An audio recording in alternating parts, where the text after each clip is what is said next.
Hello, ladies and gentlemen. Hopefully I'm getting better at this. But this video is going to be on DRCBs, and the rule is that all DRCBs, those are differential rotating celestial bodies, are gyroscopic. And it's not going to take me long to go through this video. Hello, Doodle. I'm speaking. Thank you very much. Doodle. All right. Anyway, I'm going to go right here. She's cussing at me right now. That's okay. Horrible language she has. Here it is. So we're looking at Jupiter, folks. This is a panoramic view of Jupiter. As you can see, it was a photograph taken by NASA, or a compilation thereof. And basically, we have the great big red spot right down here, and you notice it's primarily in this jet stream, okay? And so you have this jet stream here, which is the central equatorial jet stream at 0. These are the degrees. Appears at 90 degrees. Check. Okay, now, the great big red spot is sitting between the second and third jet streams beneath the equator.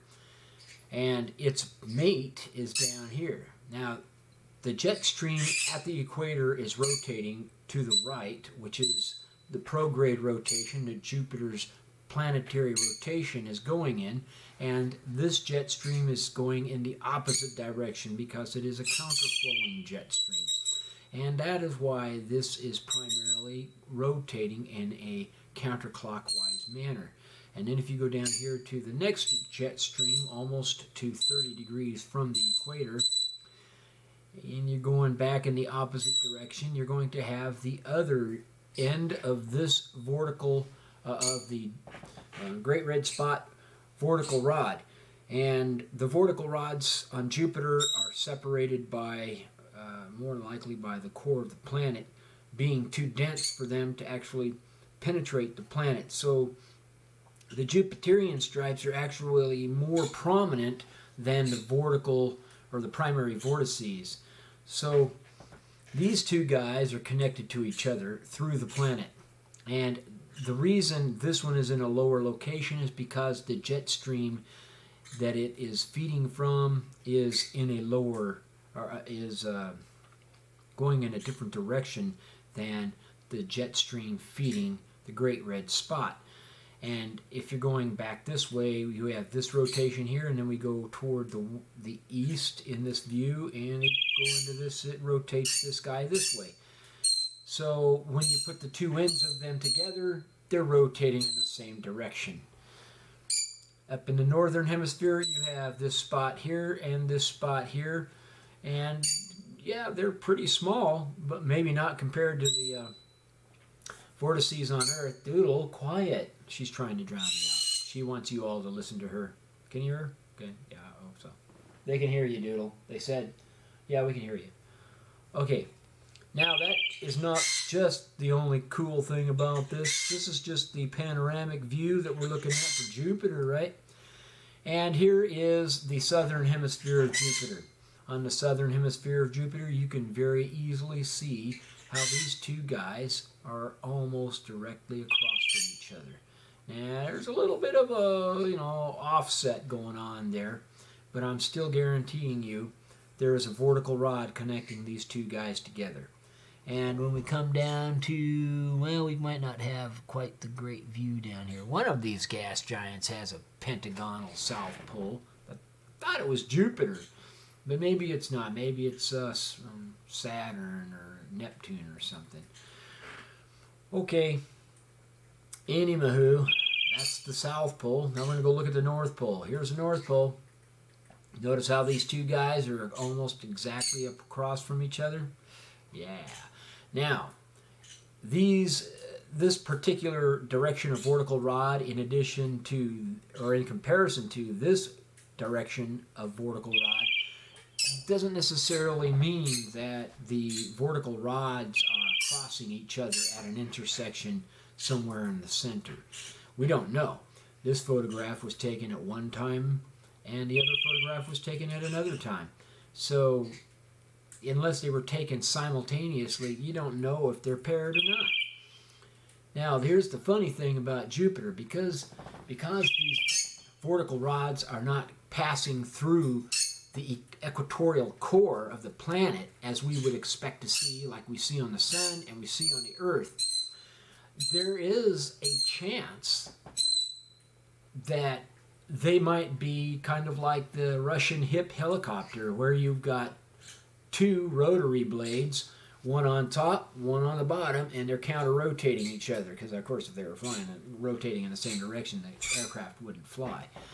So these might be rotating in opposite directions. Who knows? Or it would appear like maybe one is rotating in an opposite direction from the other, because maybe it's rotating at a slower rate, so it doesn't go around the planet quite as quickly, right? Something to that effect. Who knows?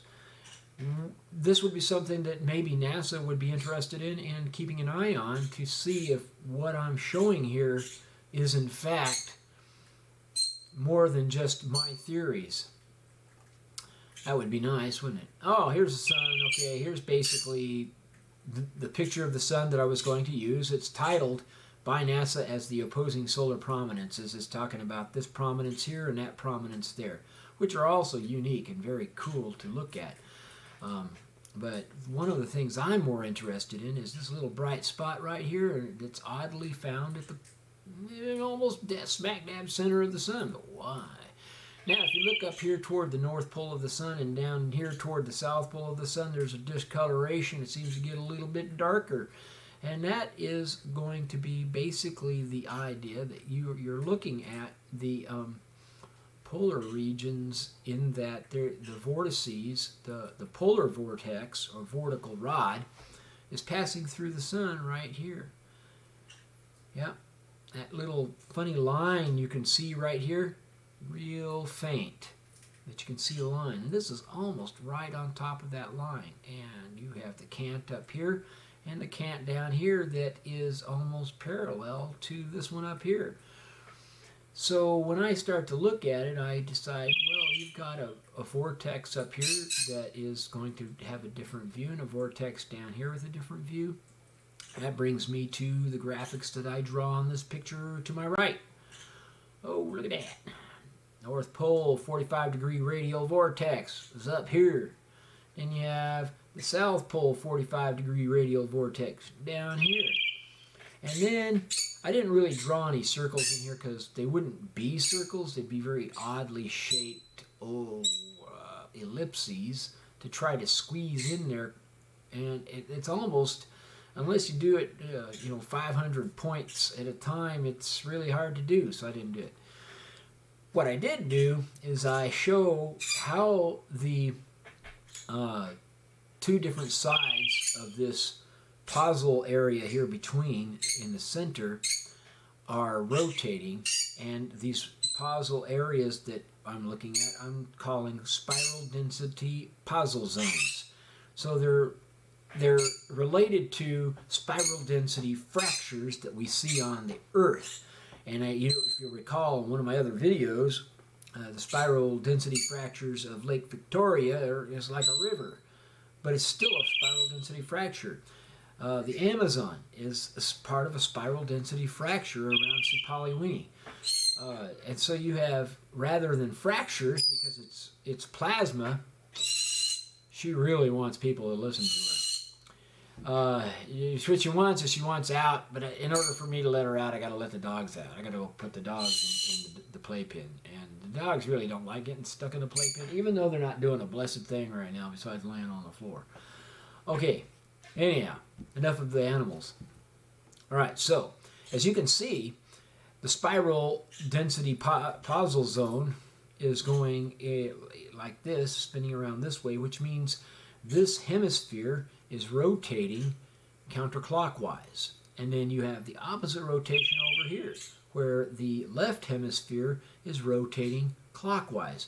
And what that does is when these two rotations come together right down this funny little puzzle area here, the polar puzzle zone, if you want to call it that, they meet each other at the tangent here toward the equator, and the tangent is a flowing tangent because they're rotating like this, and as my fingers come together, they appear to be rotating in the same direction. They're not, but they appear to be, right?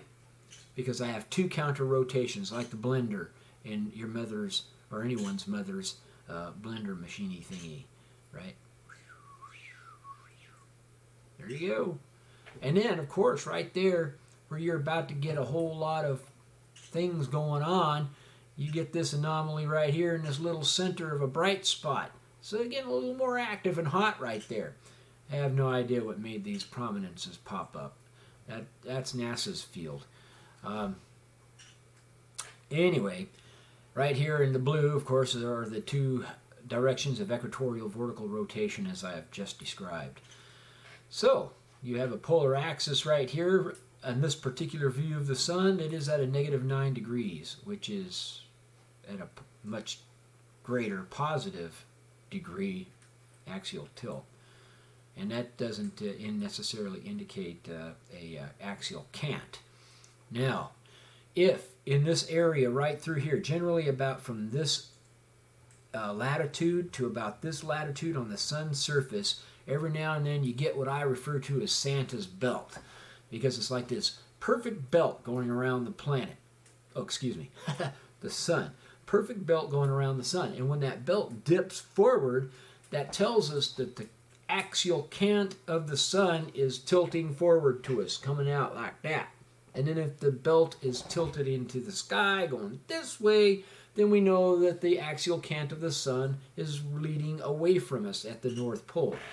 And then, of course, this is where we're talking about axial tilt. So if I go from my left to my right limits, or in this instance, from your view, left to your right limits, we're talking about axial tilt. Axial tilt, axial cant. It's a three-dimensional world, and you have to do more than just measure the what you see on a sheet of paper. You have to understand that it has a very dynamic placement in the universe, right? Okay. Well, I think that pretty much just, yep, that finished that. I've been telling you folks that I've been thinking about doing this for a very long time, where I was going to finally come down and show you guys the differences and the similarities between the sun, the Earth, and Jupiter. And this is why I'm saying all DRCBs are gyroscopic, period. Now the sun, you might say, has some Jupiterian stripes in there, but I haven't really spent a lot of time trying to figure out where those Jupiterian stripes might be. I mean, you have a whole lot of heated weirdnesses going on right here. They don't really seem to have any kind of any particular kind of order. I mean, if I was to say there's Jupiterian stripes, I might say that they're going like this. The only funny, weird thing about that is that's not in line with the axial tilt, so that's not exactly something that I would put my money on. And I'm not going to base my name on that, because I'd say if you're going to find Jupiterian stripes right on the surface of the sun in this manner, then they would be parallel to each other, perpendicular to the axial tilt. That means they would be looking just like these lines right here, north and south, separating the polar vortices from the equatorial vortices, right? So, I mean, but I guarantee Jupiterian stripes are in this mess somewhere. So when you start to think about all 6 of those primary vortices and the Jupiterian stripes, now you might start understanding why the sun has such a terribly twisted electromagnetic craziness going on. You got a lot of different flows going in there beating each other up. Now, on the other side, over here where you can't see it, where the other side of the hemisphere of the sun shows up, with this particular vortex, its mate on the other side is going to be going in the same direction as this one, like this, and that means that now you have rotation like this at their tangent. That creates, at this point, what I call a turbulent tangent. So you have your turbulent tangents that are going opposite each other. Actually, they're rotating in the same direction, which is why they strike in an opposite direction of flow. And then you have your flowing tangents. Check our hole. Yeah, see how easy that was? All right, now something I always keep forgetting to say is cheers and jeers are welcome. Please like the video and do please remember to subscribe. Okay, thank you very much. This one's over.